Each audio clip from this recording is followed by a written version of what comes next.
sáàmù ọ̀fọ̀ ni Dávìdì ó ṣọ̀fọ̀ ni torí ó sì wà nínú ìrora àìsàn gbogbo ìyà tó jẹ Dávìdì nígbà tó ń ká èso ìwà ẹ̀ṣẹ̀ ẹ̀ lákòókò náà ni Dávìdì sì kọ Psalm 39 ṣùgbọ́n ara Dávìdì ò yá inú Dávìdì ọkàn ẹ̀ ò balẹ̀ bá ṣe kà ní Psalm 39 Dávìdì wá bẹ̀rẹ̀ sí ní ó wá ronú Dávìdì meditate lórí ayé ẹ̀ ṣe máa pé ọ̀pọ̀lọpọ̀ nígbà tó bá di pé àìsàn dé tán ti rò pé ṣòpin lélẹ̀ nígbà náà ni wọ́n ṣẹ̀ máa ń ronú pé ṣé báyìí ayé tiẹ̀ ṣe rí gbogbo wàhálà gíragíragíragíra gbogbo ẹ̀ so bó ṣe gbogbo ẹ̀ ṣe rí lélẹ́yìí so bí Dávìdì ṣe wà ó wá jẹ́ kí Dávìdì ronú ó meditate lórí ayé ẹ̀ ó wá bẹ̀rẹ̀ sí ní ráhùn Ebenezer Obey fi kọ orin bó máa forí yẹn sí orí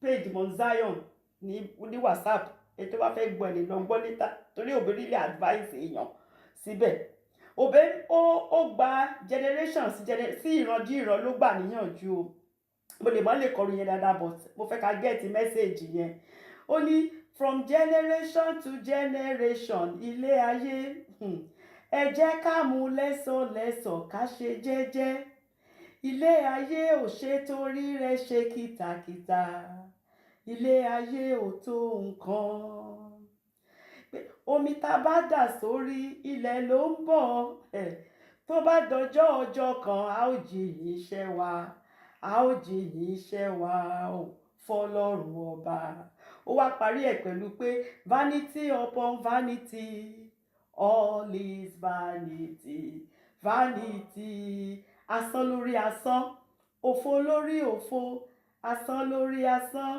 òfo lórí òfo vanity upon vanity all is vanity vanity tẹ́ bá gbọ́ ẹ̀rí advice tó bẹ fún àwọn èèyàn bẹ̀ wípé ilé ayé tá à ń ṣe gíragíragíragíra mo fẹ́ dogún mo fẹ́ dọgbọ̀n mo ń jí láago márùn-ún mi ò ní sùn ọ̀tí tá à ń ṣe gbogbo à ń kọ́lé à ń lé gbogbo nǹkan Obey ní pé ká mú lẹ́sọ̀lẹ́sọ̀ kò sí kankan tó wà nílé ayé yìí kí ilé ayé yìí ò tó nǹkan tá à ń ṣe kìtàkìtà kò tó nítorí gbogbo ọjọ́ náà ọjọ́ kúkúrú ni o kékeré ni Dávìdì ṣẹ̀wá jókòó ṣẹ̀wá ronú ẹ̀ pé gbogbo gìràgìrà tóun tiẹ̀ ń ṣe gbogbo bóun ṣe ń sáré káàkiri gbogbo òun fẹ́ dogún òun fẹ́ dọgbọ̀n pé tóun bá ti wá lọ kú sínú àìsàn yẹn ń sìn gbogbo ẹ̀ mọ̀ tán mọ̀ nìyẹn gbogbo nǹkan tóun dẹ̀ wá ṣe gìràgìrà tóun lé náà kò sí kankan tóun wá mú lọ ìyà ẹ̀ṣẹ̀ tóun dẹ̀ wá ń jẹ yìí ìyà ẹ̀ṣẹ̀ yẹn ó ti wá wọ̀ nínú egungun ó ti wá wọ̀ lára ìbá tiẹ̀ ti bẹ́tà torí kí ló ń pè enjoyment ìfẹ́kùfẹ́ ara òun ló kó Dávìdì sí ẹ̀ṣẹ̀ yìí ká ló tiẹ̀ kókó ti fi ara ẹ̀ kókó rọra fira ẹ̀ sílẹ̀ kókó rọra máa sin Ọlọ́run ẹ̀ lọ kó má tiẹ̀ sọ pé ìfẹ́kùfẹ́ ara kan òun fẹ́ gbogbo eléyìí ò ní ṣẹlẹ̀ sí Dávìdì but ó wá jẹ́ kí Dávìdì ronú wípé kò sí nǹkan tó wà nílé ayé yìí ó ní ìkankan téèyàn kan lè ṣe ní pé kéèyàn máa ṣọ́ ọ̀nà rẹ̀ conclusion of the matter ni o kí òun kálukú kó máa ṣọ́ ọ̀nà rẹ̀ and ó wá sọ fún wa ọ̀nà mẹ́ta téèyàn lè fi ṣọ́ ọ̀nà rẹ̀ téèyàn á mọ̀ wípé ilé ayé kúkúrú yìí nǹkan tí mo fẹ́ wá ṣe mẹ́tọ́ Ọlọ́run rán mi láti wá ṣe kí n lè focus kí n lè tẹ́jú mọ́ kí n lè ṣe kán tọ́lọ́run rán mi kí má máa lé shadow kí má máa lé nǹkan tó jẹ́ pé nígbà tó bá ń lọ kò sí nǹkan kan tó máa mú lọ nígbà tó bá ń lọ bàbá Èkìtì kan ó save owó ra Mercedes Benz tuntun nígbà tó ra Mercedes Benz tuntun yẹn ó wá páàkì ẹ̀ ní wọ́n da tapolin wọ́n dàbò tó bá di ọjọ́ Sunday nìkan ló máa ń gbé jáde bítù tó ti ń gùn tán bá tì tó yẹ pé gbogbo èèyàn ti mọ̀ mọ́ bítù yẹn nígbà tó ṣe ra Mercedes Benz bítù yẹn ló tẹ̀ra mọ́ òun ló ṣì ń gùn á sì máa gun bítù yẹn ń gùn òun gun bítù yẹn bọ̀ lọ́jọ́ Sunday arọ̀lá gbé Mercedes yẹn síta wọ́n á gbé lọ chọ́ọ̀chì gbogbo tó fi lo Mercedes náà mi rò kó tó gbà mẹ́rin nígbà tó kú nígbà tó dẹ̀ kú ọjọ́ tó ń plan ikú ẹ̀ Mercedes yẹn làwọn ọmọ tí ò tẹ̀sí ìmọ̀ mọ́tò wà òun náà fi ń run around tó ń gbé káàkiri kò síbi tó mú lọ ọ̀pọ̀lọpọ̀ ọdún ló fi save owó Mercedes yẹn o gbogbo nǹkan tó yẹ kó ṣe fáwọn ẹbí ṣe fún ọmọ ṣe inú ìjọ Ọlọ́run bàbá ṣàǹṣe ó ń ṣèfowó pé Mercedes yìí ò ṣáà máa rà á ni ó ń ṣàfẹ́ ra Mercedes nígbà tó lè ra Mercedes bóyá oògùn lọ́sẹ̀ mẹ́rin nígbà mẹ́rin ó tán bàbá dẹ̀ kú wọ́n fi run around ni àwọn tí ò mọ̀ everybody ló kàn ń gbé wọ́n fi ṣe run around òkú ẹ̀ kò sí kankan tó wà láyé yìí o ibi conclusion ibi tí Dáfídì bá dé nìyẹn o pé because tóun bá lọ kú sínú inú ìbínú Ọlọ́run lákòókò ìbínú Ọlọ́run ló wà táìsàn mu tí gbogbo nǹkan dojúrú odindi ọba kò gbogbo yẹn kò wá ní mínì sí Dáfídì mọ́ kò ní mínì sí mọ́ ó wá ń bi Ọlọ́run wípé Olúwa jẹ́ kóun tiẹ̀ kúkú máa kókó òun kí lèèyàn tiẹ̀ ń wá sí ilé ayé yìí fún kí ni wàhálà kí là ń sáré lọ à ń sáré bọ̀ à ń sáré ṣe kí ni gbogbo ẹ̀ kọ́lọ́run jẹ́ kóun mọ bí ọjọ́ òun bó ṣe rí òun fẹ́ mọ torí ọjọ́ náà mọ̀ pé ó wà limited ó lópin àbí ẹrí ara awáyé má lọ kò sí kò sẹ́ni tó Ọlọ́run dá tí ò ní lọ wípé because èémí Ọlọ́run lásán ó ní ènìyàn èémí Ọlọ́run lásán ní ènìyàn o Olúwa kàn dá wa wípé òkè ẹ wá ṣeṣẹ́ ẹ jẹ́ kí n wo bẹ́ ṣe máa gbé ìgbésí ayé yìí tẹ bá gbé bí mo ṣe fẹ́ tẹ bá lè jẹ́ mímọ́ ẹ bá mi gbé ayé àìnípẹ̀kun that's all nǹkan tó yẹ ká máa lé nìyẹn lójoojúmọ́ but kí là ń lé ká kọ́lé mẹ́wàá ká mo fẹ́ ra mọ́tò àmì tí ṣe báyìí èèyàn míì kò tiẹ̀ ráyè bá mi sọ̀rọ̀ táwọn ṣe yìí ṣe èèyàn míì ò tiẹ̀ ráyè ka Psalm 39 yẹn látọ̀sẹ̀ tó ti kọjá èèyàn míì ò tiẹ̀ ráyè kà rárá kí ló ń ṣe wọ́n lé gbogbo nǹkan ayé yìí ńgbà tó lọ́jọ́ bá sì dé kí là ń mú lọ ẹ rántí ọlọ́rọ̀ ní Luke tó sí èso ẹ̀ pọ̀ èso oko ẹ̀ ó pọ̀ rẹpẹtẹ ó wá ní àkà tóun níyì kò lè gba àwọn nǹkan ó máa owó yẹn palẹ̀ ó wá kọ́ àkà míì tó tóbi ó wá tó gbogbo àwọn èso yẹn wọ́n wá tó ń ṣe ó wá sọ fún ọkàn pé ìwọ ọkàn máa sinmi ó ti lówó kò sí nǹkan tó tún wá mọ́ gbogbo nǹkan tó máa jẹ lọ́pọ̀lọpọ̀ ọdún ó ti wà lórí àkà yẹn mọ̀ tí Ọlọ́run sọ fún Ọlọ́run wá sọ fún pé ọ̀dẹ̀ pé lóru ọjọ́ náà gangan ló máa béèrè ẹ̀mí ẹ̀ ẹni tó lẹ́mí á béèrè ẹ̀mí so nǹkan tí Dáfídì wá rò nìyẹn pé gbogbo nǹkan tá tiẹ̀ lé káàkiri wọ̀nyí pé Olúwa kọ́ mi láti mọ̀ wípé ọjọ́ wa kúkúrú ni kí n lè lo ọjọ́ náà pẹ̀lú ọgbọ́n kí n lè lò pẹ̀lú nǹkan tẹ́ rán mi láti wá ṣe nílé ayé ń bí nítorí ilé tó ṣe pàtàkì jù ní ibi tá à ń lọ yẹn Olúwa láéláé ni ayé àìnípẹ̀kun ni Ọlọ́run yìí sì nìkan òun ló lè mú yàn dénú ẹ̀ ipò sọ Olúwa kúkú kọ́ mi jẹ́ kí n farabalẹ̀ kí n ṣe kan tó fẹ́ kí n ṣe àwọn tó bá ti ní second chance láyé àwọn tó survive plane crash ẹ bá bí wọ́n nǹkan tó máa ń sọ ni wípé báwọn ṣe rí ayé ó yàtọ̀ sí báwọn ṣe rí ayé tẹ́lẹ̀tẹ́lẹ̀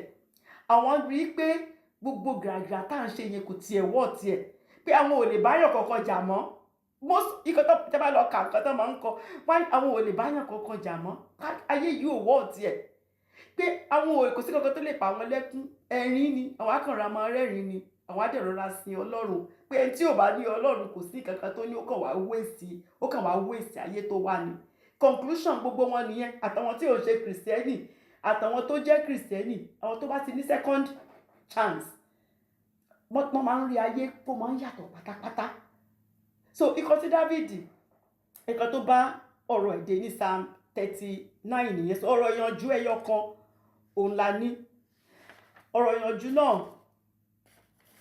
ikọ̀ mẹ́ta tí Dáfídì sọ wípé èèyàn gbọ́dọ̀ pé àkíyèsí sí kéèyàn dẹ̀ máa fi lò ẹ tó bá mọ̀ wípé tóun bá kúrò nínú ayé kékeré ayé kúkúrú yìí tó bá tiẹ̀ ó pẹ́ títí tí 120 years ṣe ní 120 years yẹn ayé la ti ń ka time o ní eternity kò sí time ṣe mọ̀ pé in the spiritual there is no time níbi tó Ọlọ́run wà níbi tá à ń lọ kò sí time forever ni ayé nìkan lọ́lọ́run fún lákòókò torí tó Ọlọ́run bá ti ṣe àwọn nǹkan tó fẹ́ ṣe tán irú àwọn tó fẹ́ tó gbé ìgbé ayé mímọ́ tán lè bọ́ Ọlọ́run jọba àwọn tó fẹ́ máa fellowship pẹ̀lú Ọlọ́run á dẹ̀ payé rẹ́ that's it so everlasting yẹn ló wá kọ ayé àìnípẹ̀kun òun ló kù ṣé ó wá yẹ ká máa lé nǹkan mìíràn ju ibi tá à ń lọ yẹn ni torí ẹni tó bá lè méèkì ẹ̀ débẹ̀ yẹn citizen citizen heaven nìyẹn, ìyẹn ò nídìí, kò ní problem pẹ̀lú visa, kò sí pé mo ṣe ń wá visa. Ikú á kàn jẹ́ vehicle, mọ́tò tó kàn máa gbéyàn débẹ̀ ni, that's it. Ṣùgbọ́n ẹni tí kò tó ń kó gbogbo nǹkan ayé láyà, tó ń ṣe pẹ́ ní pé kò síbi tóun lọ, òun ni irú èèyàn bẹ́ẹ̀ lọ́jọ́ náà a máa wá visa káàkiri, kò ní rí visa gbà, kò ní rí gbà. Kò dẹ̀ sẹ́ni tí ò ní kú o, kò sí àwáyé má lọ́kàn, kò sí. Torí ẹ̀ ni Moses ṣe sọ Psalm 90, ṣe pé Moses ló ní Psalm 90. Psalm 90 verse 12, Moses sọ wípé bẹ́ẹ̀ ni kí ìwọ kí ó kọ́ wa láti máa ka iye ọjọ́ wa, kí àwa kí ó lè fi ọkàn wa sípa ọgbọ́n ká lè gbọ́n ní o. Ẹni tí ò bá ń ro ìgbẹ̀yìn kò ṣe ọlọ́gbọ́n o. Ẹni tí kò kí ń rò pé ọjọ́ kan báyìí ní gbogbo nǹkan máa parí kò kì í ṣe ọlọ́gbọ́n o. Wọ́n bi Oprah nígbà kan, wọ́n ní kí ló dé táwọn billionaire máa ń wà depressed, kí ló dé tí wọ́n ń commit suicide. Ó ní nǹkan tó ń ṣẹlẹ̀ sí gbogbo wọn, ó ní gbogbo olówó ló ń ṣẹlẹ̀ sí. Ó nígbà táwọn bá ń lé owó, táwọn ń lé fèèmù yẹn, ó náà wò tiẹ̀ kí ń rò wípé ọjọ́ kan dẹ̀ ń bọ̀ o tí wọ́n á fi gbogbo kíní sílẹ̀. Ó ní bí wọ́n á ṣe rí gbogbo nǹkan yẹn ni wọ́n ń lé. Ó ní bọ̀ tó bá, ó ní stage kan wà tẹ́pẹ́ tí wọ́n bá ti wá rí owó yẹn, tán ti rí fèèmù yẹn, wọ́n wá rò pé ọjọ́ kan àwọn á dẹ̀ sùn, àwọn ò dẹ̀ ní jí mọ́. Gbogbo owó yẹn, gbogbo fèèmù yẹn, gbogbo àkàndẹ̀ lọ. Wọ́n ti wá ní mọ àwọn tó máa gbádùn owó yẹn nígbà táwọn bá lọ, pé nǹkan tó máa ń jẹ́ kí wọ́n wà depressed nìyẹn. Because ọjọ́ kan wà tó jẹ́ pé ẹlẹ́mìí á béèrè ẹ̀mí. So ọ̀rọ̀ ìyànjú ẹyọ kan òun la ní. David in verse 1 ó ní èmi ò máa kíyèsí ọ̀nà mi, máa kíyèsí ọ̀nà mi o. Ọ̀nà mẹ́ta èèyàn lè gbà láti fi kíyèsí ọ̀nà. Olódẹ̀ sọ fún wa ọ̀nà àkọ́kọ́ láti kíyèsí ọ̀nà wa nílé ayé yìí ni pé ká ṣọ́ ẹnu wa. Ó ní màá ṣọ́ ẹnu mi o, mi ní fi ẹnu mi ní fi sọ̀rọ̀, nítorí ẹnu ó máa ń jẹ́ kéèyàn ṣẹ̀ o. Èèyàn míì ọ̀rọ̀ ẹni ló fi bà destiny ara ẹ̀ jẹ́ o. David ní I will watch my mouth. A ní láti ṣọ́ ẹnu wa ká má fẹ́ ẹnu dẹ́ṣẹ̀. Ṣé rí ahọ́n yìí ó lágbára o. Bí ahọ́n ṣe lè gbàyàn bẹ́ẹ̀ ló ṣe lè kó báyàn o. Ahọ́n ó ní agbára. A lè lọ ka James chapter 3 verse 5 to 6, a lè lọ kà nílé. Ó kàn sọ fún wa wípé ahọ́n iná ni o. Kékeré small member kékeré ni lára, ṣùgbọ́n iná ni. David sọ wípé James chapter 3 verse 5 to 6, James chapter 3, ó kàn sọ fún wa wípé ahọ́n ẹ̀yà ara kékeré ni, ṣùgbọ́n iná ni ahọ́n. Iná ni. Ẹlòmíì ti fẹ́ ahọ́n, ó ti fi balẹ̀ onílé jẹ́. Ẹlòmíì ti fi ahọ́n, ó ti fi gba ìjọ, ó ti fi dàrú. Ẹlòmíì ti fi ahọ́n, ó ti fi kó bá àwọn ọ̀pọ̀lọpọ̀ láti má tiẹ̀ lè gba Jésù Kristi. Especially lákòókò ìṣòro, irú àkókò tí David wà yẹn. David sọ pé tóun bá sọ̀rọ̀ lójú àwọn aláìgbàgbọ́, àwọn olùrékọjá, àwọn èèyàn búburú, tóun bá jẹ́ kó mọ̀ pé Ọlọ́run ló ń fìyà jẹun torí ẹ̀ṣẹ̀ òun, báwo làwọn yẹn á ṣe rí Ọlọ́run? Wọ́n á rò pé wáò, àṣọ Ọlọ́run wọn máa ń fìyà jẹ wọ́n. Ṣé irú wọn yẹn á wá gba Ọlọ́run? Torí kò ní yé wọn ìdí tí David ṣe ń jẹ ìyà ẹ̀ṣẹ̀. Kò ní yé wọn pé ẹni tọ́lọ́run bá fẹ́ràn lọ́lọ́run bá wí. Kò ní yé wọn. David nítorí bẹ́ẹ̀ mo dákẹ́ ẹnu mi ni o. Mi sọ fún àwọn èèyàn pé Ọlọ́run òun ló ń fìyà jẹ òun, pé ìyà ẹ̀ṣẹ̀ òun lòun jẹ, níṣe lòun dákẹ́. So ẹni tó bá fẹ́ ṣọ́ ọ̀nà rẹ̀, tó fẹ́ bá Ọlọ́run rìn, kó má fi ahọ́n, kó má fi ṣe Ọlọ́run. Lórí social media sì ẹ máa rọ́pọ̀lọpọ̀ àwọn ìránṣẹ́ Ọlọ́run, wọ́n máa ń fi wọ́n ta eyín ni. Àwọn ìjọ Ọlọ́run, wọ́n máa ń fi àwọn ìjọ Ọlọ́run ta eyín ni. Wọ́n ti gbàgbé pé ìjọ Ọlọ́run gangan ni ìyàwó Jésù Kristi. Jesus is the husband of the church. Ẹni tẹ́ ń fi ìyàwó ẹ̀ ta eyín, ṣé inú ẹ̀ lè dùn sí yín? Ṣé inú ẹ̀ lè dùn? Ọ̀pọ̀lọpọ̀ ló ti fẹnu, wọ́n ti fi bà destiny wọn jẹ́ nítorí pé wọ́n sọ̀sọ̀kúsọ sọ́lọ́run, wọ́n sọ̀sọ̀kúsọ sí ìránṣẹ́ Ọlọ́run, wọ́n sọ̀sọ̀kúsọ sí ìjọ Ọlọ́run. Ìwé oníwàásù Ecclesiastes chapter 5 verse 6, ó ní má ṣe jẹ́ kí ẹnu rẹ kí ó mú ara rẹ ṣẹ̀ o. Ẹnu máa ń jẹ́ kára ṣẹ̀ o. Kí ìwọ kí ó má sì ṣe wí níwájú ìránṣẹ́, torí àwọn áńgẹ́lì máa ń gbọ́ nǹkan tá a máa ń sọ o.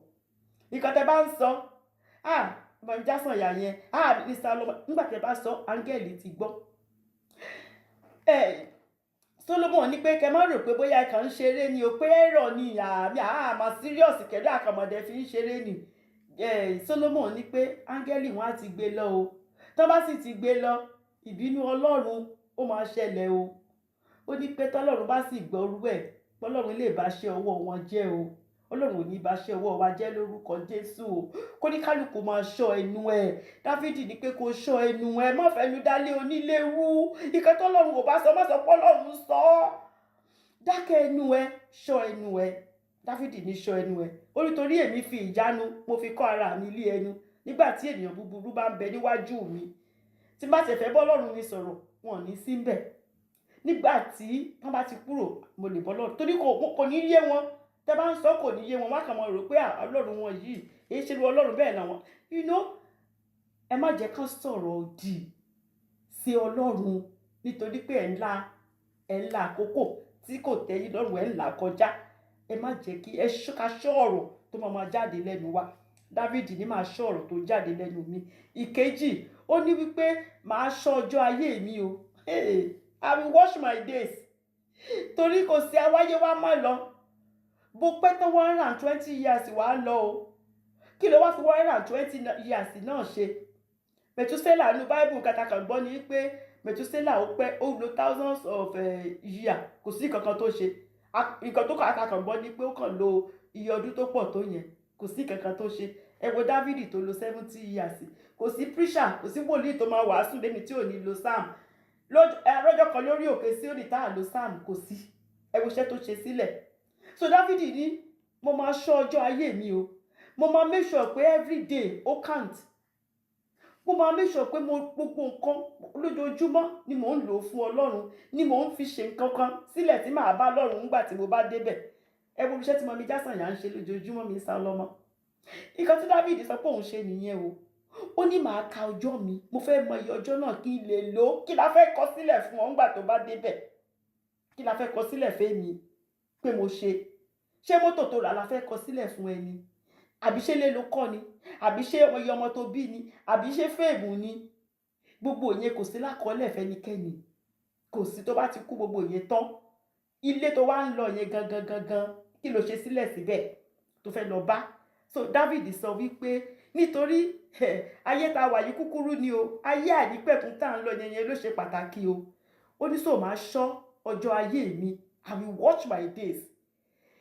Kí a lè mọ ohun tó yẹ ká ṣe lákòókò tí a ní. Ká má jẹ́ kí àkókò tọ́lọ́run fún wa kó ṣòfò. Torí tá bá jí lójoojúmọ́ oore ọ̀fẹ́ ni o. Oore ọ̀fẹ́ ni o.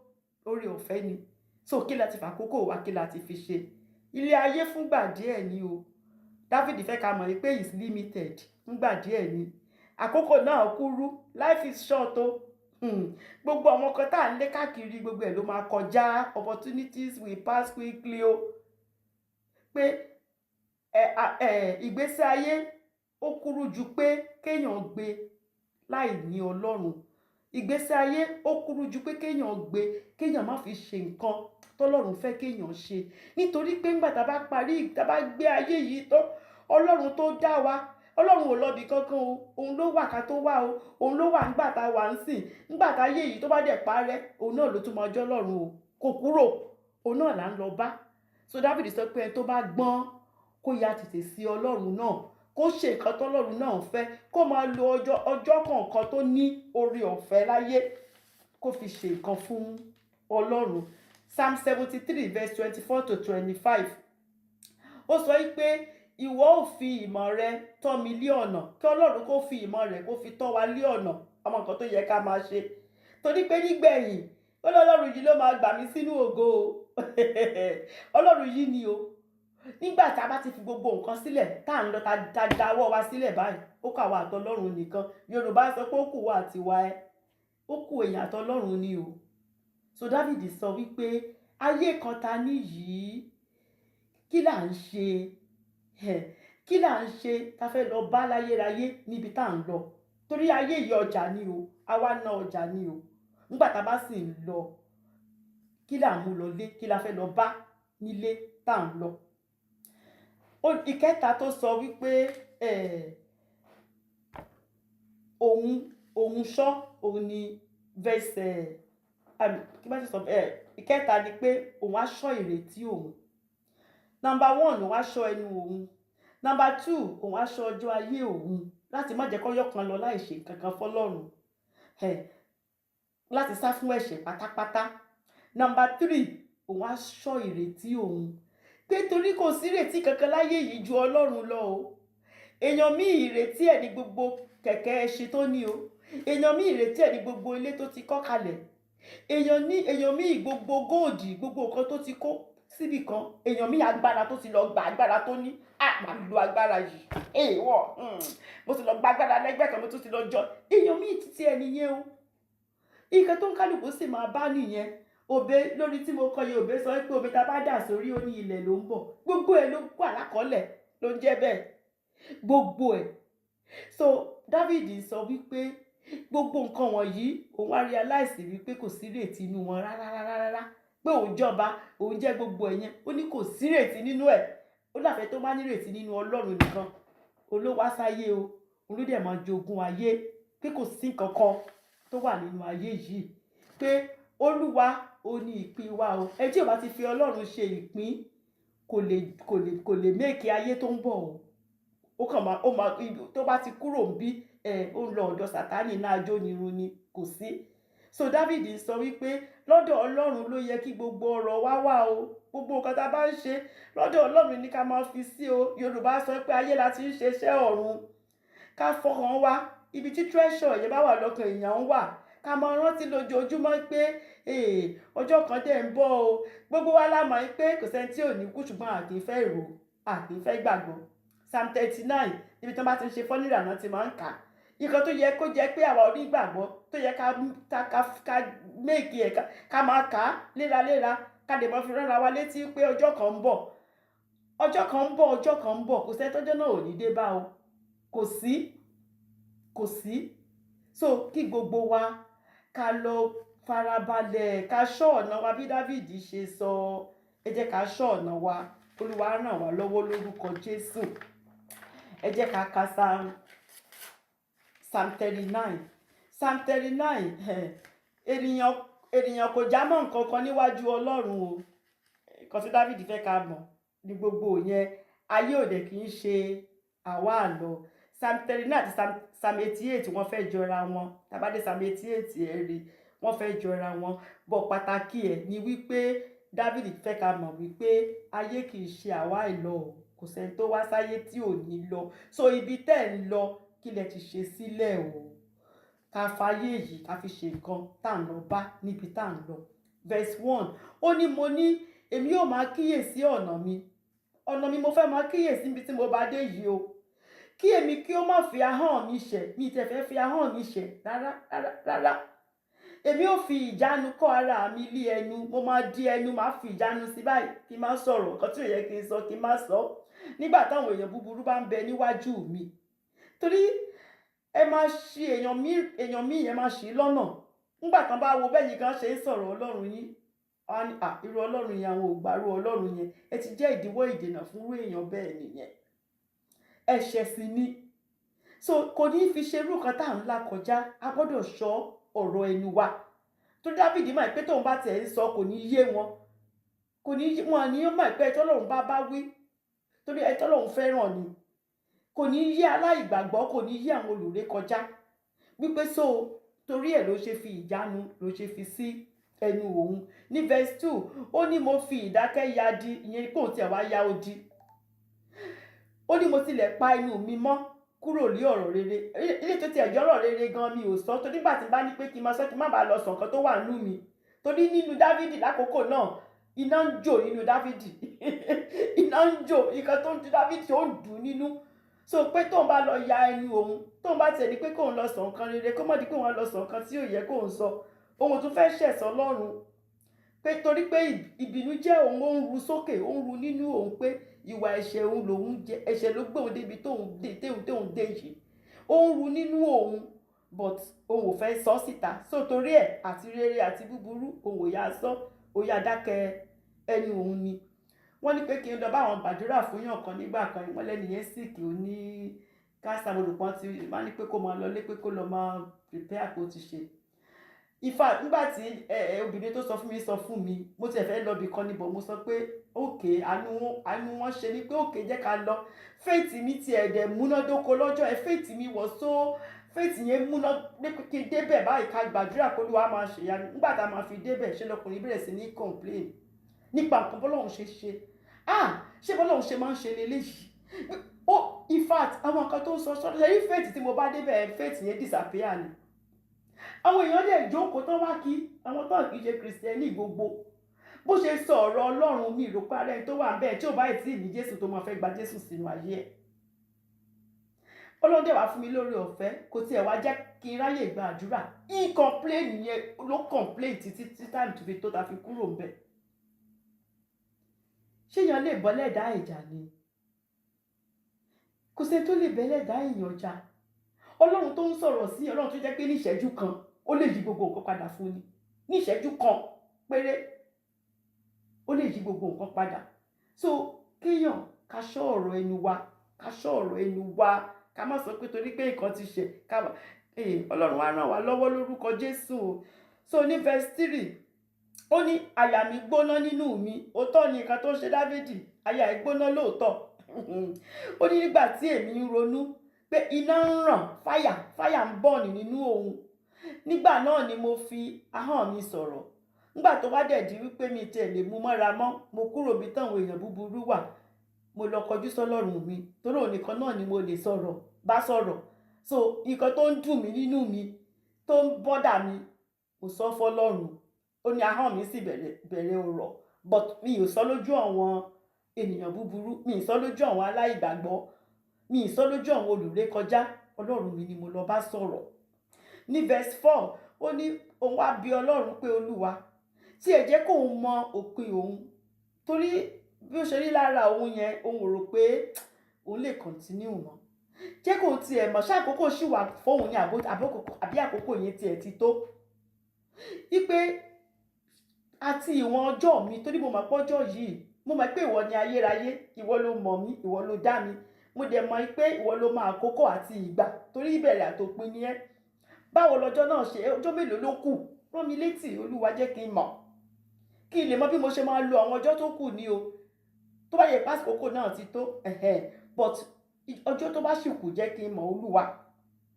Jẹ́ kí n mọ bó ṣe rí kí èmi kí ó lè mọ ìgbà tí mo ní níhìn, kí n lè mọ time tó kù tí mo ní, kí n lè mọ bí mo ṣe máa lò ó ní o.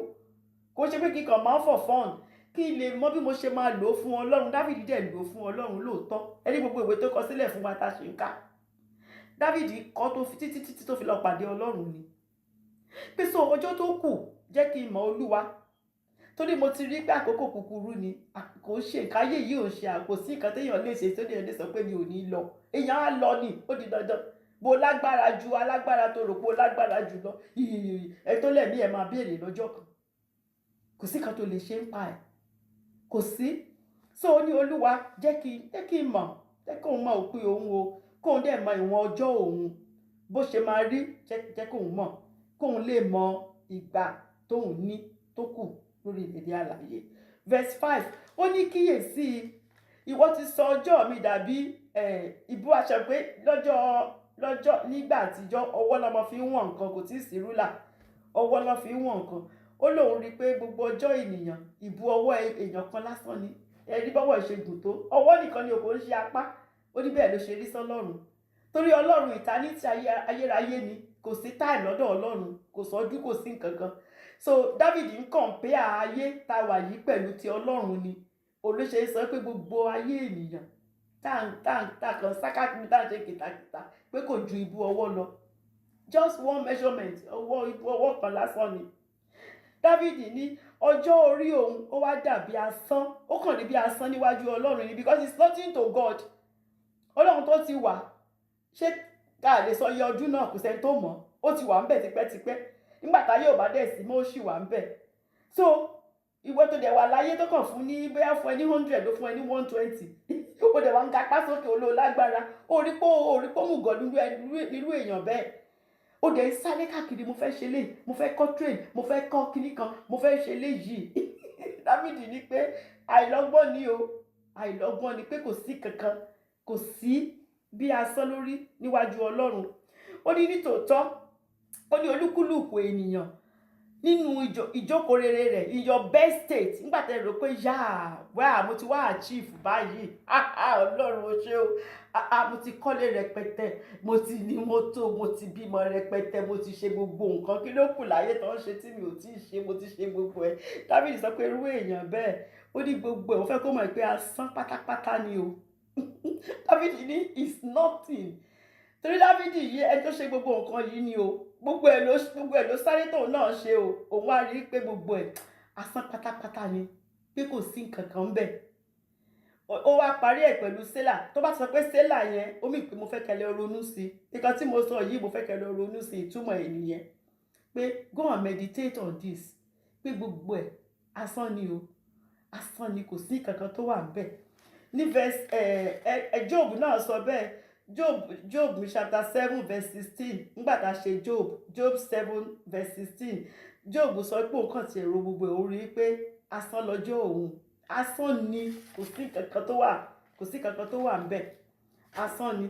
Ìfà Solomon tiẹ̀ wá sọ dáadáa ní Proverbs 2:21.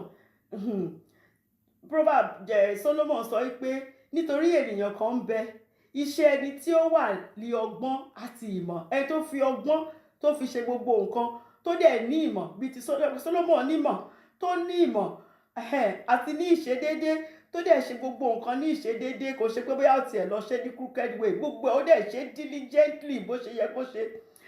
Solomon sọ pé síbẹ̀ ẹni tí kò ṣe làálàá nínú rẹ̀ ni yóò fi gbogbo rẹ̀ sílẹ̀ fún. ṣọpẹ́ Solomon fọdídì ìlú ó fi to gold, Solomon to gbogbo nǹkan yẹn. Eventually lóòótọ́ ọmọ Rehoboam tó fi sílẹ̀ fún kiri Rehoboam ṣe Bible sọ pé Rehoboam waste gbogbo ẹ̀ dànù ni. Solomon sọ pé gbogbo ẹ̀ kò mẹ́ni tó máa fi sílẹ̀ fún o, ó kàn ṣe làálàá, ó ṣe gbogbo ẹ̀ lásán, pé ẹ tó máa fi sílẹ̀ fún kò mọ nǹkan tó máa ṣe pẹ̀lú ẹ̀. Solomon ní èyí pẹ̀lú asán ni, asán lórí asán, asán ni gbogbo ẹ̀. So verse 6, ó ní nítòótọ́, Dáfídì ṣì ń continue o, kẹ́kọ̀ọ́ kálukú mọ̀, ó ní nítòótọ́ lé àwòrán asán lé ènìyàn gbogbo, àwòrán lásán ni o, shadow, ẹ mọ shadow, ó ní bẹ́ẹ̀ lèèyàn ṣe rí, shadow téèyàn kàn máa rí tó dẹ̀ máa disappear, ó ní bẹ́ẹ̀ lèèyàn ṣe rí sọ́lọ́run. Bẹ́ẹ̀ ni kò ní fi ṣe nǹkan tẹ́tí achieve o, ó ní bí shadow lásán. Ó ní nítòótọ́ ni wọ́n ń yọ ara wọn lẹ́nu lé asán, wọ́n ń kó ọrọ̀ jọ, kò sì mọ ẹni tí yóò kó wọn lọ. Á kàn ṣe wàhálà yẹn, wọ́n á máa kó sísítò, a máa ṣe bó jẹ́ 24 hours gan bó possible. Àgbà tá a bá lè kó gbogbo ẹ̀ jọ, tá a ṣe gbogbo ẹ̀ tán, àráyè àti sin Ọlọ́run, àráyè àti ṣe kankan síbi tá à ń lọ, kò sí kankan. Ọjọ́ kan the whole day ó ṣe lè má ráyè ka Bible, ó sọ busy débi wípé ò tiẹ̀ ráyè. Nǹkan tọ́lọ́run sì rán wa láti wá ṣe láyé gangan òun là ráyè ṣe o. Nǹkan tó jẹ́ pé kò síbi tá à ń mú lọ, ìyẹn làwọn èèyàn ṣe kìràkìrà sí. So David sọ pé ẹ má yọra yín lẹ́nu, torí gbogbo kinní wọ̀nyí ẹ kàn kọ́rọ̀ yìí jọ ni o, ẹ mọ ẹni tó máa lo gbogbo ọ̀rọ̀ náà, ẹ mọ bá ṣe máa ṣe, ẹ mọ. Ọlọ́run ràn wá lọ́wọ́ lórúkọ Jésù. Verse 7, ó ní ìjẹ́ nísinsìnyí, ó ń bọ́ Ọlọ́run sọ̀rọ̀ ni o, Ọlọ́run ló bá sọ gbogbo eléyìí o. Ó ní ìjẹ́ nísinsìnyí Olúwa, kí ló wá kù, kí ló tiẹ̀ dúró dè gan, kí tiẹ̀ ní gbogbo nǹkan tó wá, torí nǹkan ti woro ayé o, kàn rí pé kò sí kankan tó wà níbẹ̀, kí ló wá dúró dè, pé bọ̀ tó ń dúpẹ́ o, pé ìrètí òun bẹ lọ́dọ̀ Ọlọ́run o, nǹkan kan tó ń rí dìmú nìyẹn, wípé tóun bá tiẹ̀ kú lọ́jọ́ tóun sọ̀rọ̀ yẹn, òun mọ̀ pé òun á make heaven, pé ìrètí òun ó ń bẹ lọ́dọ̀ Ọlọ́run. So ẹ tí ò bá ní ìrètí lọ́dọ̀ Ọlọ́run, ẹ rí pé disaster ni. Pé nǹkan kan tí mo ṣáà mọ̀ ni pé ní ìgbésí ayé, bí mo ṣe gbé ìgbésí ayé, lóòótọ́ mo ṣe o, mo mọ̀ pé ti dáríjì mi torí mo ti jẹ̀yà ẹ̀ṣẹ̀ yẹn, but mo nírètí, mo mọ̀ wípé ìrètí mi ń bẹ ní ọ̀dọ̀ Ọlọ́run. Ó ti tán, ẹ tó bá wí ní ayé, nǹkan tó ní nìyẹn o. Ẹ tí ìrètí ẹ̀ tó ń bẹ lọ́dọ̀ Ọlọ́run ó nìkan, òun ló wá sáyé o. Ẹ tí ìrètí ẹ̀ ò bá sí lọ́dọ̀ Ọlọ́run, ó kàn wá waste time ń bí ni o, ó wá waste time ń bí ni.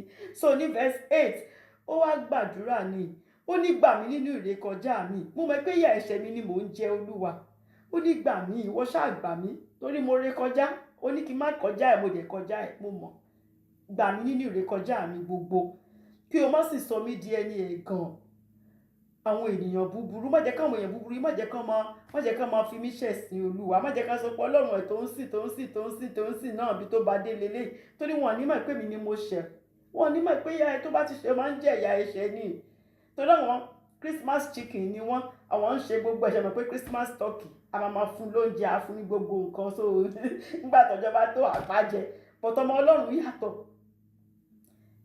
yàtọ̀, gbogbo nǹkan tí kò bá da, gbogbo ẹ̀ṣẹ̀ tí ò ní jẹ́ kéèyàn méèkì ẹ̀, Ọlọ́run á jẹ́ ká jìyà ẹ̀, á dẹ̀ fọ́ mọ́ sódà ká lè bọ́ Ọlọ́run, á lè bá jọba. So pé torí pé bọ̀ tó kàn ń bẹ Ọlọ́run pé Olúwa má jẹ́ káwọn ẹni ibi yìí, má jẹ́ kán fi mí ṣe yẹ̀yẹ́, ẹ bá mi mú ìrékọjá yìí, ẹ bá mi mú kúrò, èyí tó kù nínú ayé mi ẹ ṣàánú fún mi, ẹ dáríjì mi, mo ti kọ́gbọ́n mi sì ní padà sínú ẹ̀ṣẹ̀ yẹn mọ́, ẹ bá mi mú gbogbo wàhálà yìí, ẹ bá mi mú kúrò. Mo dẹ̀ ti sọ Hebrews, ìwé Hébérù orí 12 ẹsẹ̀ 6, Hebrews 12:6, nítorí pé tí Ọlọ́run bá fẹ́ òun ló ń bá wí o, ẹ tọ́lọ́run ò bá ti bá wí, tí ẹ ti tán tó dẹ̀ iṣẹ́ tọ́lọ́run dẹ̀ ń wò ẹ́, olùrékọjá gidi ni ẹni yẹn, Ọlọ́run kan kúkú fi sílẹ̀ ní pé kó kúkú dúró de final ìyà ẹ̀, but ẹ tọ́lọ́run bá fẹ́ Ọlọ́run á bá wí. So David sọ wípé Olúwa gbà mí nínú ìrékọjá yìí. So ní verse 9 ó ní mo ti ẹ̀yà dí mi sọ̀rọ̀, èmi mo kọ́ ara mi ní ìjánu, èmi kò ya inú mi, nítorí mo mọ̀ pé ìwọ ló ṣe, mo mọ̀ pé ìwọ ló ìbínú rẹ ló fa gbogbo nǹkan wọ̀nyí. Tí ò bá jẹ́ pé ìbínú Ọlọ́run, Sátánì ò ní ráyè wọlé. Mo mọ̀ pé Olúwa ó ní mi ṣe sọ̀rọ̀ lójú àwọn èèyàn búburú, torí mo mọ̀ pé ìbínú rẹ òun ló fa gbogbo nǹkan tí mò ń là kọjá yìí, ṣùgbọ́n mo fẹ́ kó ṣàánú fún mi. So ní verse 10 ó ní mú ọwọ́ iná rẹ kúrò ní ara mi, mú ọwọ́ iná ká máa nàyàn kẹ́mọ̀ bí kán nàyàn ń pàṣán, òun mọ̀ pé Ọlọ́run ló nà òun pàṣán pé mú ọwọ́ yìí mú kúrò lára òun, má jẹ́ kóun ṣègbè pátápátá, torí bó ṣe wà yìí Ọlọ́run ti ṣègbè tán nípa ìjà ọwọ́ Ọlọ́run, pé kọ́lọ́run kó ṣàánú, kọ́lọ́run dá ibi tó ti bá òun wí, tó ti bá òun jà tó yẹn, ó ti tó kọ́lọ́run ṣàánú fún wọn, láàánú kúkú lọ́lọ́run. Ní verse 11 ó ní nígbà tí ìwọ bá fi ìbáwí kìlọ̀ fún èèyàn, kí tó yẹ kéèyàn bẹ̀rù ẹ̀ṣẹ̀ lélẹ́yìí o, ó ní tọ́lọ́run bá fi ìbáwí tó bá fi kìlọ̀ fún ènìyàn nítorí ẹ̀ṣẹ̀, ó ní ìwọ á ṣe ẹwà rẹ̀ á parun bí kòkòrò aṣọ, ẹ mọ̀ kòkòrò tó máa ń jọ aṣọ yẹn bó ṣe máa ń kú dànù tí wọ́n á gbẹ dànù, Ọlọ́run á dẹ̀ ṣe irú èèyàn tó bá ti ń ṣẹ̀, Ọlọ́run á dẹ̀ ṣe bẹ́ẹ̀. Ìyẹn pé kó kálukú kó sáfẹ́ṣẹ̀ ni, kọ́lọ́run ká má rogun ìbáwí, kéèyàn sáfẹ́ṣẹ̀ pátápátá ká sá fún. David sọ pé nítòótọ́ asán ni ènìyàn gbogbo, òun fẹ́ ká lọ ronú sí Sélà, ó ti fi Sélà síbẹ̀, pé ẹ lọ ronú sí verse 11 yìí tí mo sọ o, pé ẹ tọ́lọ́run bá wí gbogbo nǹkan tó jọ wá lójú ta sì rò pé mo ti ṣe léyìí kankan ò lè gbogbo ẹ̀, Ọlọ́run á kàn ṣe bíi pépà, Ọlọ́run á kàn dé mú kúrò kó jẹ́ pé Ọlọ́run á kàn fi títóbi rẹ̀ mọ̀ hàn pẹ́kẹ́lẹ́ mọ̀ pé it's nothing, gbogbo tó gbọ́kànlé yẹn mo lè mú kúrò lọ́jọ́ kan. I'm God. Ipe so gbogbo ẹ̀ asán ni o, àfi kéèyàn ya tẹ̀lé Ọlọ́run yìí, kéèyàn sá fún ẹ̀ṣẹ̀, nígbà náà nìkan lèèyàn lè rí gbàlà. Verse 12 ó ní Olúwa gbọ́ àdúrà mi, kí o sì fi etí sí ẹkún mi, mo ń sunkún Olúwa, kí o má ṣe pa ẹnu rẹ mọ́ sí omijé mi, má pa ẹnu rẹ mọ́ sí omijé mi, mo ń sunkún, má ṣe bẹ́ẹ̀ ní pé ò rí mi pé mo ń sunkún, Olúwa ṣàánú fún mi. Ó ní nítorí àlejò lèmi lọ́dọ̀ rẹ o, àlejò ní gbogbo wa lọ́dọ̀ Ọlọ́run o, gbogbo wa àlejò, àti àwọn bàbá wa àlejò ni o, ilé ayé ta wà yìí ọjà ni o, òǹkálùkù wa nájà ni o, ṣé téèyàn bá lọjà ṣé kò ní lọlé, èèyàn á padà síbi tó ti wà, èèyàn á padà. 1 Chronicles 29 verse 15, 1 Chronicles 29 verse 15 ó ní nítorí àlejò ni àwa níwájú rẹ, níwájú Ọlọ́run, àti àtìpó ní gbogbo àwọn bàbá wa, ọjọ́ wálé ayé ó dàbí òjìji ni o, kò sì sí ìrètí, kò sí ìrètí kankan níbi kankan àfi nínú Ọlọ́run nìkan. Àfẹ́ tó bá nírètí nínú Ọlọ́run nìkan, òun ló wá sínú ayé o. So Dáfídì sọ pé àlejò ní gbogbo wa o, àlejò la jẹ́. Nígbà tá a bá kúrò níbí tán, tá a bá wá lọ bọ́lọ́run jọba, nígbà náà la wá di candidate ọ̀run. Ṣùgbọ́n lórílẹ̀-èdè alààyè yìí, àlejò ní gbogbo wa o, àlejò. Kólúkálùkù mọ̀ pé àlejò lòun. Ẹ lè ka 1 Chronicles 29 verse 15. 1 Chronicles 29:15. Ẹ lè ka later. Ní verse 13, ó ní ó sì continue àdúrà ẹ̀ ní o. Ó ní dá mi sí kí èmi lé agbára. Nítorí bí Dáfídì ṣe wà yẹn, kò ságbára, kò sí strength mọ́. Ó ní dá mi sí kí èmi lé agbára. Kí èmi kí ó tó lọ kúrò níbi tí mo wà lórílẹ̀-èdè alààyè yìí, eléyìí tó kù yìí Olúwa, ìwọ ṣáà dá mi sí, ìwọ ṣàánú fún mi. Mi ì ti níṣẹ́ ẹ̀ṣẹ̀ yìí mọ́. Kí n lè lo àkókò tó kù, kí n lè lò ó láti fi ṣiṣẹ́ fún ọ, kí n lè rí nǹkan tí mò ń lọ bá nígbà tí n bá dé ọ̀dọ̀ rẹ, àti kí èmi kí ó tó ṣe aláìsí kó tó di pé òun máa kúrò lórílẹ̀-èdè alààyè. Ó ní k'Olúwa kó mójú rẹ̀ kúrò, kóun lè ní àlàáfíà, kóun lè ṣe lo àsìkò tó kù, kóun lè lò pẹ̀lú àlàáfíà kó tó di pé òun máa lọ bá Ọlọ́run. Job náà sọ fún wa, Job 7:19. Job bẹ Ọlọ́run náà, ó sọ, ó ní yóò ti pẹ́ tó tí ìwọ kì ó fi mí sílẹ̀ lọ, tí ìwọ fi jọ̀wọ́ mi. Ṣe pé Job sọ bẹ́ẹ̀ pé Olúwa, how long ni punishment ṣe máa pẹ́ tó? Ṣé ò wá ní jọ̀wọ́ òun báyìí ni? Títí ẹ̀mí òun ó fi lè tó wá tiẹ̀ sí lè fi dá itọ́ mì, pé ó tẹ̀ lè ṣètẹ́ pé Job tiẹ̀ lè swallow itọ́ ẹ̀, kò lè gbé tọ́ ẹ̀mí. So Job náà bẹ Ọlọ́run, ó gbàdúrà irú àdúrà bẹ́ẹ̀. So Dáfídì gbàdúrà bẹ́ẹ̀ pé k'Olúwa kó jọ kó mú ọwọ́ ìbínú rẹ̀ kúrò lára òun, kóun lè ní agbára láti lè continue àkókò tó kù tóun wá fi bá fojú rí Ọlọ́run. Solomon ló wá kúkú conclude gbogbo Psalm 39 yìí. Solomon sọ fún wa ní ìwé oníwàásù orí 12 ẹsẹ̀ 3 sí 14. Ìwé oníwàásù Ecclesiastes chapter 12 verse 13 to 14. Òpin gbogbo ọ̀rọ̀. Solomon sọ pé òpin gbogbo ọ̀rọ̀ náà ni tí a gbọ́ ni pé bẹ̀rù Ọlọ́run o, kí o sì pa òfin rẹ̀ mọ́. Tó bá ti bẹ̀rù Ọlọ́run tó pa òfin rẹ̀ mọ́, irú ibi tí Dáfídì bára èyí ò ní bára ẹ̀ ń bẹ̀. Ìyẹn ni pé sá fún ẹ̀ṣẹ̀. Even though Solomon fún rẹ̀ gan ṣubú sínú ẹ̀ṣẹ̀, ló ṣe wá conclude wípé òun fúnra gan ṣe mistake o. So Solomon náà advice gbogbo èèyàn ni wípé tó bá mọ̀ pé o fẹ́ gbé ìgbé ayé yìí, o fẹ́ ṣe ìfẹ́ Ọlọ́run, o sì fẹ́ lọ bọ́ Ọlọ́run jọba, gbogbo kìtàkìtà tá à ń ṣe wọ̀nyí, take care easy o. Wá àkókò pẹ̀lú Ọlọ́run o. Bẹ̀rù Ọlọ́run, pa gbogbo òfin Ọlọ́run mọ́, nítorí èyí ni fún gbogbo ènìyàn o. Ó ní nítorí pé Ọlọ́run yóò mú olúkúlùkù iṣẹ́ wá sínú ìdájọ́ o. Kò síṣẹ́ kankan tá a ṣe tọ́lọ́run ò ní mú wá sí ìdájọ́. Ọmọ ìkẹyẹ kankan tàn yín pé ìdájọ́ kí ni? Solomon sọ pé gbogbo iṣẹ́ kálukú Olúwa máa mú wá sí ìdájọ́ o, àti olúkúlùkù ohun ìkọ̀kọ̀, gbogbo tá a rò pé ìkọ̀kọ̀ láti ṣe kò sẹ́ni tó rí. Solomon sọ pé gbogbo ẹ̀ pátápátá, ìbá ṣe rere, ìbá ṣe búburú, gbogbo ẹ̀ la máa gbé síwájú wa lọ́jọ́ náà o. Pé bó ṣe gbé ìgbésí ayé rẹ, bó ṣe gbé leléyìí, ó kálukú á sì gba èrè iṣẹ́ ọwọ́ rẹ̀ bó ṣe tọ́. Àǹfààní kí ló jẹ́ fún ènìyàn kó jèrè gbogbo ayé kó wá sọ ẹ̀mí ẹ̀ kó sọnù? Kò sí. Gbogbo wa láti mọ̀ wípé kò sẹ́ni tó wá sáyé tí ò ní kú. A ti kọ̀wé rẹ̀ Hebrews chapter 9 verse 27. Hebrews 9:27. Níwọ̀n ìgbà tí a sì ti fi lélẹ̀ fún gbogbo ènìyàn láti kú lẹ́ẹ̀kan ṣoṣo ni o, ṣùgbọ́n lẹ́yìn ikú náà ìdájọ́ ni.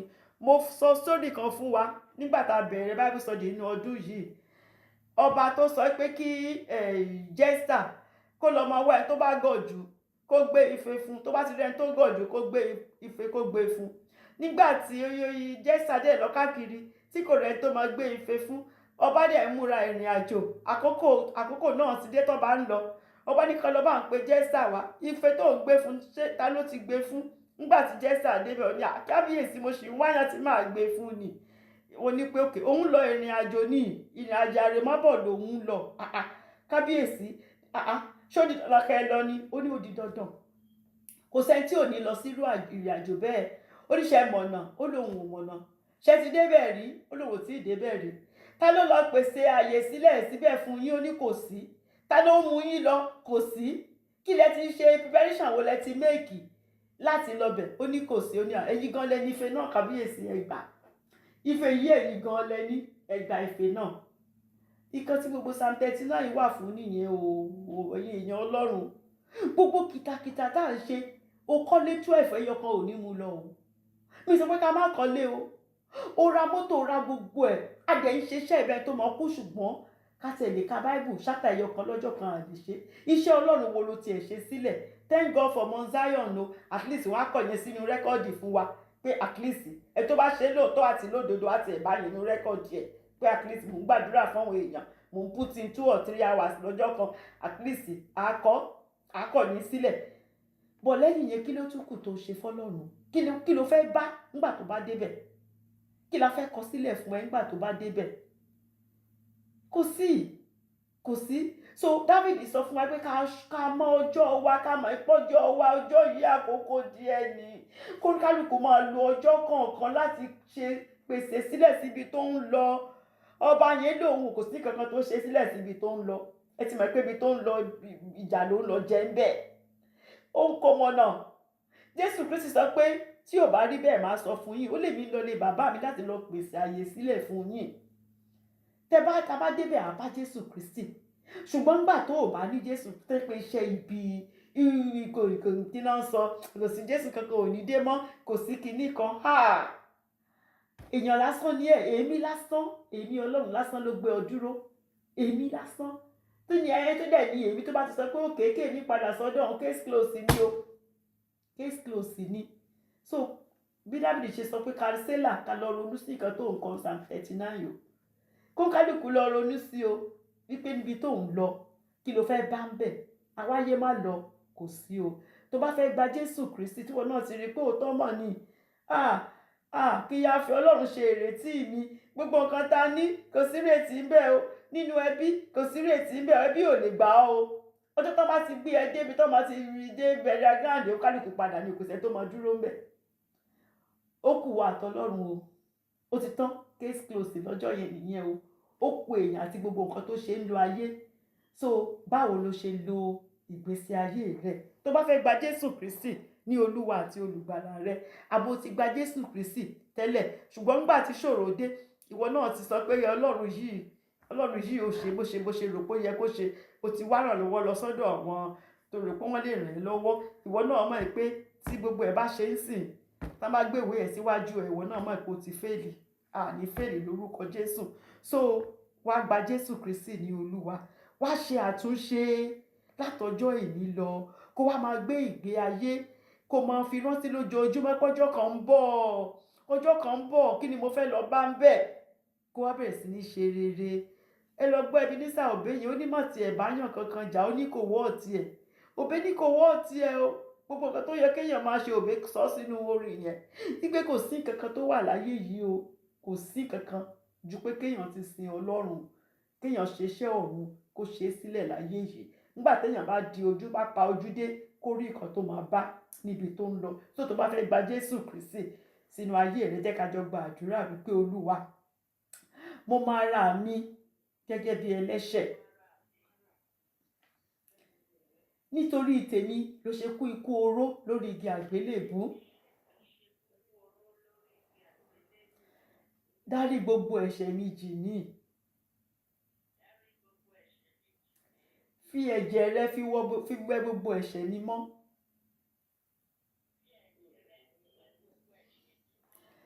èmi náà fẹ́ bá ọ jọba èmi náà fẹ́ bá ọ jíǹde lọ́jọ́ àjíǹde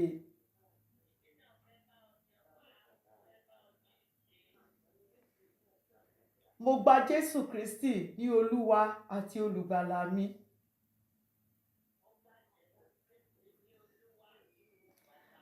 mo kọ ìṣàn àti iṣẹ́ ọwọ́ rẹ̀ mo kọ̀ sílẹ̀ pátápátá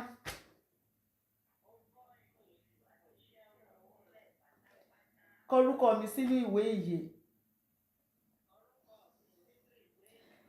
Ẹ tó bá sì sọ lóòótọ́ pẹ̀lú ọkàn rẹ̀, Olúwa sì kọ orúkọ rẹ̀ sínú ìwé ìyè, á sì bẹ̀rẹ̀ sí ní pèsè àyè tiẹ̀ náà sílẹ̀ fún ẹ.